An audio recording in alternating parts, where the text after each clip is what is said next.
আসসালামু আলাইকুম, আশা করছি সবাই ভালো আছেন। গত পর্বে আমরা মাইক্রোসফট এক্সেল 2010 প্রোগ্রামের হোম মেনু নিয়ে আলোচনা করেছিলাম। আমি হোম মেনু নিয়ে এই যে কোন সেকশনের কোন প্রোগ্রামের কি কাজ তা আপনাদের সাথে শেয়ার করেছি। আশা করছি গত পর্বের ভিডিওটি আপনারা বুঝতে পেরেছেন। যারা ভিডিওটি দেখেননি, এই ভিডিওর ডেসক্রিপশনে ভিডিওটির লিংক পেয়ে যাবেন, দেখে নেবেন। আজকে হচ্ছে ইনসার্ট মেনু। তাহলে ইনসার্ট মেনুতে কাজ করার আগে আমি আপনাদের একটি কথা বলে রাখি।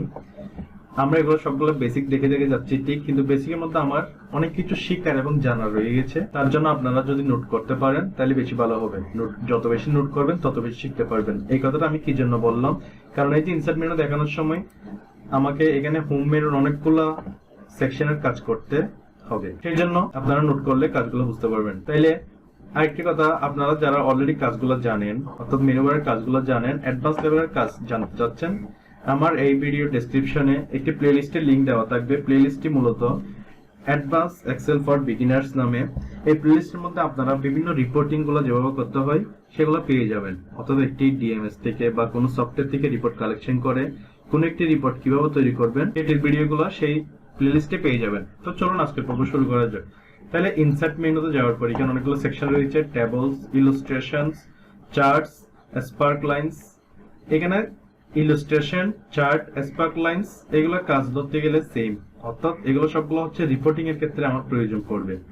মূলত ইলাস্ট্রেশন, এখানে পিকচার, ক্লিপ আর্ট, এগুলো আমরা মাইক্রোসফট করে যেভাবে কাজ করেছিলাম সেভাবে কাজ করতে হবে। এখানে হচ্ছে চার্টস এর ক্ষেত্রে কলামস, লাইনস, পাই, বার্স, এরিয়া, এগুলো হচ্ছে বিভিন্ন, আপনি একটার মধ্যে গেলে আবার অনেকগুলো দেখতে পারবেন। তাহলে আমার যখন যেটি প্রয়োজন সেটি নিয়ে দেখতে হবে। এগুলো আমরা অ্যাডভান্স ক্লাসগুলোতে দেখবো, কারণ এগুলো পুরোটা নিয়ে, অর্থাৎ আমি যদি আপনাদেরকে রিপোর্টের মধ্যে চার্টস নিয়ে একটি রিপোর্ট তৈরি করি, সেই জন্য এই চার্টস পুরো সেকশনটি চলে আসবে সেখানে। তারপর স্পার্ক লাইনস নিয়ে যখন করবো স্পার্ক লাইন চলে আসবে। ফিল্টারের মধ্যে আবার স্লাইসারের কাজ কিন্তু অনেক মজার কাজ। এটি আমরা স্লাইসার নিয়ে একটি ভিডিও থাকবে যেটি অ্যাডভান্স কোর্সগুলোতে থাকবে। এরপর হাইপার লিঙ্ক করা, text box, header and footer, প্রিন্টের আগে, এরপর word art, signature line, object, equation, symbol. আশা করছি এই সেকশনগুলো আপনারা বুঝতে পারবেন সহজেই। তারপর আপনারা এখানে গেলে দেখতে পারবেন। এগুলো আমি সেকশনগুলো তখন দেখাবো যখন আমাদের প্রয়োজন পড়বে অ্যাডভান্স ক্লাসগুলোতে। তাহলে বেসিক ধারণা আপনাদের রয়েছে, আমি আবারও বলছি, এগুলো হচ্ছে যখন যেটা ক্ষেত্রে প্রয়োজন। মূলত এগুলো আমার সবসময় প্রয়োজন নেই, আমার এখান থেকে প্রয়োজন হবে এই যে পিভটস, টেবল, এই দুটো সেকশন, অর্থাৎ টেবল সেকশনটা ইনসার্টের। তাহলে এটি করার আগে আমরা একটু হোম মেনুতে ব্যাক করব। হোম মেনুতে কি জন্য ব্যাক করব, এই যে আমার একটি শীট দেখতে পাচ্ছেন, আমার এখানে শীটটি কিন্তু দেখতে অতটা সুন্দর দেখাচ্ছে না। আমি শীটটাতে একটি সুন্দর রূপ দেব। তাহলে রূপ দেওয়ার জন্য আমি এখানে ফার্স্ট সেলে যাব, এরপর কন্ট্রোল এ দিয়ে সিলেকশন করব। সবগুলো সিলেক্ট হয়ে গিয়েছে, দেখতে পাচ্ছেন আমার কয়টি ডাটা রয়েছে, এখানে অলমোস্ট 329টি ডাটা রয়েছে। তাহলে এগুলো সিলেক্ট করার পর এখান থেকে আমরা এই যে হোম মেনুর ফরম্যাটস থেকে অটোফিট করে দিব। দেখতে পাচ্ছেন অটোফিট হওয়াতে একটি পরিবর্তন এসেছে। এখন আমি এগুলাকে বর্ডার্স দিব। তাইলে এই যে ফ্রন্ট সেকশনের বর্ডার্সে গিয়ে অল বর্ডার্স করে দিব। তাহলে অল বর্ডার্স চলে এসেছে। এখন আমি চাচ্ছি উপর যেটি রয়েছে সেটি হেডলাইন আকারে থাকুক। তাহলে উপরটি সিলেক্ট করে, উপর সবগুলো সিলেক্ট করেছি এ থেকে এন পর্যন্ত। এরপর এগুলো বোল্ড হবে, আপনি আপনার মতো করে সাজিয়ে নেবেন। আমি আমার মতো সাজিয়ে নিচ্ছি। একটি ফিল কালার দিব যাতে দেখতে সুবিধা বোঝে, এই যে ফিল কালার। তাহলে এগুলো আমার মাঝখানে থাকলে ভালো লাগবে। এইখান থেকে মিডল লাইন করে দিব, সাইজটা একটু বাড়াই দিব। তাহলে দেখতে পাচ্ছেন আমার লেখাগুলো আবার এলোমেলো হয়ে গিয়েছে, কারণ লেখাগুলো একটু বড় হয়েছে বিদায়। তাহলে আবার সিলেক্ট করব, এখান থেকে ফরম্যাট থেকে ফটো ফিট কলাম উইথ এটি সিলেক্ট করে দিব। তাহলে এতটুকু কাজ শেষ। এটি হচ্ছে আমি হোম মেনু থেকে করেছি এই ফরম্যাটিং এর কাজটি। তাহলে ফরম্যাটিং এর জন্য আমাদের কোথায় যেতে হবে, হোম মেনুতে যেতে হবে। তাহলে আসুন ইনসার্ট মেনুতে যাই। ইনসার্ট মেনুতে প্রথমে রয়েছে পিভট টেবল। পিভট টেবলের কাজ কি? পিভট টেবলের মূল কাজ হচ্ছে যে, যেটা আমি সহজে যদি আপনাদেরকে বলতে চাই, একটি র ডাটা থেকে মাস্টার ফাইল তৈরি করা। অর্থাৎ এখানে দেখেন অনেকগুলো ডাটা রয়েছে, activation date, retailer code, retailer নাম, বিটিএস, থানা, প্রমোশন, অনেক কিছুই রয়েছে। আমি এখান থেকে স্পেসিফিক ডাটা নিয়ে আমার একটি রিপোর্ট তৈরি করবো। তাহলে স্পেসিফিক ডাটা আমি যদি এখান থেকে কপি করে করে নিয়ে যাই, আমার একটি শীট মনে করেন, এই শীটে আমার এই কলামটি লাগবে। এটি একবার আমি কপি করব, কপি করে এখানে নিয়ে আসবো। তাহলে এভাবে করতে গেলে আমার অনেক টাইম লাগবে।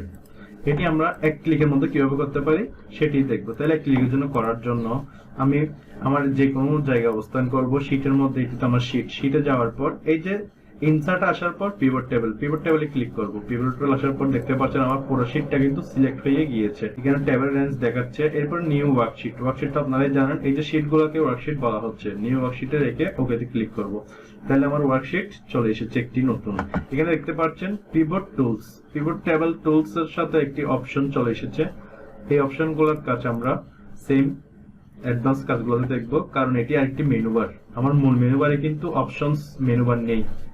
অপশনস মেনুটি তখনই আসছে যখন আমি পিভট টেবিল টুলস নিয়েছি। তাইলে এই যে পিভট টেবিল ফিট লিস্ট বাম পাশে দেখতে পাচ্ছেন আমার পিভট টেবিল 2 নামে একটি ঘর আছে। এখানে ডান পাশে পিভট টেবিল ফিট লিস্ট নামে একটি ডায়লগ বক্স আসছে। মূলত ডান পাশের গুলোতে আমার কাজ। তাইলে এখানের মধ্যে আমার ফিল্ড যেগুলো রয়েছে, অর্থাৎ এই পেজ যে ফিল্ড গুলো রয়েছে, হেডলাইন গুলো এখানে চলে এসেছে। হেডলাইন গুলোর মধ্যে আমার ডাটা গুলো রয়েছে। তাহলে আমার থেকে প্রথমে কি লাগবে, আমি চাচ্ছি যে রিটেলার কোড। আপনাকে তো অবশ্যই কোনো একটি রিকোয়ারমেন্ট দেওয়া হবে, একটি শীট দিবে, শীটের মধ্যে রিকোয়ারমেন্ট দিয়ে দেওয়া হবে। আপনি জাস্ট পিভট টেবিলের কাজটা শিখতেছেন, আমি যেটা করতেছি সেটা করতে হবে, সেটা কোনো বিষয় না। আপনাদের যেটা প্রয়োজন সেটাই করবেন। তাহলে আমার থেকে আমাকে বলা হয়েছে রিটেলার কোডের আন্ডারে অন্যান্য গুলো নিয়ে আসতে। তাহলে রিটেলার কোড যেটির আন্ডারে, যেটি মেইন, যার আন্ডারে আমি অন্য ডাটাগুলো চাবো, সেটি হবে যে রো লেভেলে। তাহলে রিটেলার কোড এটি সিলেক্ট করে আমি রো লেভেলে নিয়ে আসবো। এরপর আমাকে বলা হয়েছে সিম নাম্বার, ওদের কাউন্ট কতটি সিম রয়েছে সেটি আমাকে বলতে বলেছে এখানে। তাহলে সিম নাম্বার, তাহলে আমি কি চাচ্ছি এখানে কতটি হলো সেটি ভ্যালু। তাহলে এই যে ভ্যালুসে নিয়ে আসবো। তাহলে দেখতে পাচ্ছেন আমার এই পাশে চলে এসে আমার এখান থেকে যদি আমি করতে যেতাম তাহলে আমাকে কি করতে হতো, এই যে রিটেলার কোড এটি লাগতো। এরপরে এখান থেকে গিয়ে সিম নাম্বার গুলো লাগতো। তাহলে সিম নাম্বার এখন দেখেন এখানে প্রোডাক্ট কোড যেটি রয়েছে এগুলাই মূলত সিম নাম্বার। এখান থেকে আমি কাউন্টে নিয়ে এসেছি সেটা। এখানে কিন্তু সিম নাম্বার কোনো ফিল্ড নেই, মূলত এই যে প্রোডাক্ট কোড এগুলো হচ্ছে এক একটি কাউন্ট। তাইলে এখানে যার আন্ডারে যেটি রয়েছে এখানে কোডের মধ্যে দেখেন 607 এর আন্ডারে রয়েছে এটি, এরপরে 313 আন্ডারে রয়েছে এটি, সহজে ডেটাগুলো আমি এখানে নিয়ে এসেছি। তাইলে এখানের মধ্যে আমাকে যদি আবার বলে ওদের নামগুলো লাগবে, তাইলে এই যে রিটেলার কোডটা যদি আমি এখানে এনে রো লেভেলে ছেড়ে দিই, এখন দেখেন কোন কোডের আন্ডারে কয়টা হয়েছে বা তার দোকানের নাম চলে এসেছে। তাহলে দেখতে সুন্দর দেখাচ্ছে না, সেজন্য আমি কি করব, এই যে নাম যেটি রয়েছে নামের ঘরে যাব। নামের ঘরে যাওয়ার পর ফিল্ড সেটিং থেকে আমি এখানে লেআউটে গিয়ে এটাকে যদি শো টেবুলার ফর্ম দিয়ে দিই, তাহলে দেখেন দেখতে আমার ডেটাগুলো কিরকম দেখাচ্ছে। আগে থেকে কিন্তু সুন্দর হয়ে গিয়েছে আমার ডেটাগুলো। তাহলে এই ছিল পিভট টেবিলের কাজ। মূলত একটি র ডাটা থেকে মাস্টার ডাটা তৈরি করার কাজ হচ্ছে র ডাটা। তাহলে এই কারণে আমি চাইলে এই দেখেন আমি যতগুলো রয়েছে সেগুলো কপি করব, গ্র্যান্ড টোটাল সহ কপি করার এই জন্য আবার হোম মেনুতে যাওয়ার পর এই যে কপি।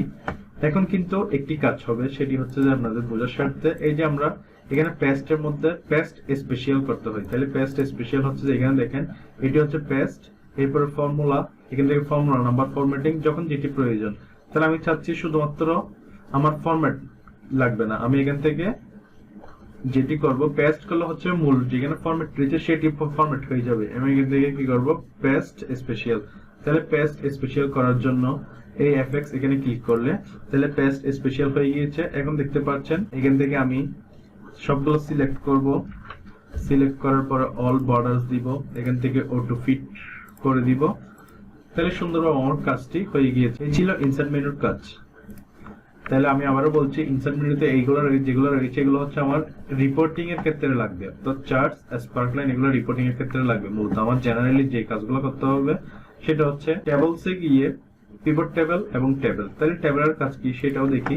এই যে আমার এটি একটি শীট, আমি এখানে সিলেক্ট করার পর টেবিলে ক্লিক করব, তাও আমার পুরো শীটটি সিলেক্ট হয়েছে। আমি ক্লিক করি, দেখেন একটি টেবিল হয়ে গেছে। আমি চাইলে আপনারা চাইলে এখান থেকে টেবিলের কালার চেঞ্জ করতে পারবেন। তাহলে সিলেক্ট করার পর যদি এই কালারটি দিই তাহলে সেম কালার চলে এসেছে। এখানের মধ্যে ফিল্টার অ্যাড হয়ে গেছে, টেবিল আমি ফিল্টার করতে পারবো। এই যে রিটেলার কোড, এখান থেকে প্রোডাক্ট কোড এগুলো যদি আপনাদেরকে ফিল্টার করতে হয়, এখানে দেখেন 3 ধরনের প্রোডাক্ট রয়েছে। আমি যদি উপরের দুইটা তুলে দিই, এই যে ফিল্টার হচ্ছে। তাহলে আশা করছি বুঝতে পেরেছেন। ধন্যবাদ সবাইকে।